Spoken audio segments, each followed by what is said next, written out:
Paano nga ba magkaroon ng confidence? Yung tipong meron kang believe talaga sa sarili mo.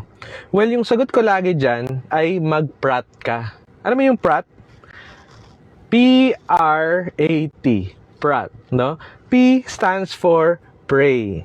Pray every day, no? In everything. Before ka pumasok sa isang meeting with a client, pag-pray mo na, Lord, sana ma-close tong deal na to. Or bago ka mag-take ng exam, pag-pray mo na, Lord, sana matandaan ko lahat ng mga sagot dito, ma-solve ko lahat ng problems para mataas yung grade ko.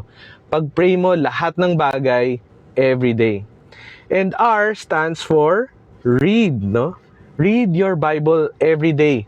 Kasi kung pray is ikaw yung nagsasabi kay Lord ng mga kailangan mo or gusto mo or gaano mo siya kamahal, yung read naman, si Lord naman yung nagsasabi ng kanyang message para sa atin. Ano yung mga dapat nating gawin, gaano niya tayo kamahal, no?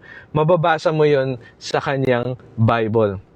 A stands for act, no? Act righteously. Kung ano yung nabasa mo sa Bible na kailangan mong gawin, sabi ni Lord, gawin mo. Act on it, act righteously, and obey, no, every command na nabasa mo doon sa Bible. And lastly, yung pinaka-importante is trust, no? Trust God in everything.